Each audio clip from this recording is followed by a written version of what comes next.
नमस्कार दोस्तों, क्या आप जानते हैं कि दुनिया की सबसे पुरानी पर्वत श्रृंखलाओं में से एक अरावली आज अपने अस्तित्व की लड़ाई लड़ रही है। दिल्ली से लेकर गुजरात तक फैली ये पहाड़ियाँ सिर्फ पत्थर के ढेर नहीं बल्कि यह उत्तर भारत का सुरक्षा कवच भी है। लेकिन हाल ही में कुछ ऐसे फैसले लिए गए हैं जिनसे 10 मीटर से कम ऊंचाई वाली अरावली की पहाड़ियों के अस्तित्व पर खतरा मंडरा रहा है। आज हम इसी के पीछे का सच जानेंगे। चर्चाओं और नीतिगत बदलाव में यह बात सामने आई है कि अरावली के उन हिस्सों को वन भूमि के दायरे से बाहर करने की कोशिश की जा रही है जिनकी ऊंचाई 10 मीटर से कम है। सरकार ऐसा क्यों करना चाहती है? सरकार का तर्क यह है कि इन इलाकों में विकास की जरूरत है। रियल एस्टेट, इंफ्रास्ट्रक्चर प्रोजेक्ट्स और माइनिंग के जरिए राजस्व पैदा करना सरकार की प्राथमिकता है। आधारिता और तौर पर कहा जाता है कि इससे आर्थिक गतिविधियों को भी बढ़ावा मिलेगा। लेकिन क्या चंद रुपयों के लिए लाखों सालों पुरानी विरासत को खत्म कर देना सही है? सबसे पहले देखते हैं पर्यावरण पर इसके परिणाम क्या होंगे।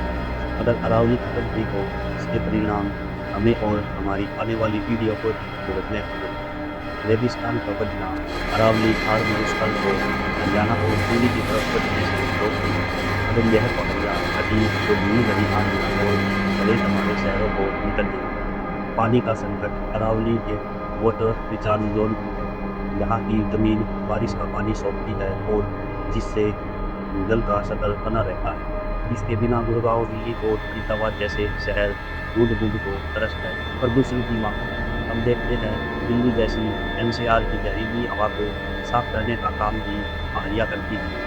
पेड़ों को कटने से प्रदूषण का स्तर जानलेवा हो जाएगा। वन्य जीवों का अनुकूलन, जैसे कि यहाँ तेंदुए, नीलगाय और सैकड़ों पक्षियों की प्रजातियाँ रहती हैं।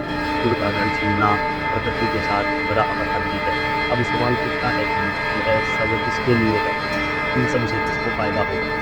विपक्ष और पर्यावरणवादियों का सीधा आरोप है कि सरकार इन नियमों से भी इसलिए दे रही है ताकि बड़े कोऑपरेटिव घरानों जैसे कि अडानी समूह को माइनिंग और कंस्ट्रक्शन के लिए जमीन मिल सके। आरोप है कि इको सेंसिटिव जोन के नियमों को कमजोर करना सीधे तौर पर बड़े उद्योगपतियों को लाभ पहुंचाने की कोशिश है। जब विकास केवल कुछ खास हाथों में केंद्रित होने लगे और उसकी कीमत प्रकृति को चुकानी पड़े तो उसे विकास नहीं, विनाश कहा जाना चाहिए। दोस्तों, अरावली कोई निर्जीव पहाड़ नहीं है, यह हमारी जीवन रेखा है। अगर आज हम चुप रहे तो कल हमारे पास पछताने के लिए न तो शुद्ध हवा होगी और न ही पीने के लिए शुद्ध पानी। विकास जरूरी है, लेकिन पर्यावरण की बलि देकर इस मुद्दे पर अपनी आवाज उठाए, सरकार से सवाल पूछे, क्योंकि अरावली बचेगी तभी हम जिंदा बच पाएंगे। जय हिंद। तब तक के लिए हमारे साथ बने रहे और आपको वीडियो अच्छी लगी हो तो अपने दोस्तों के साथ शेयर करें। धन्यवाद।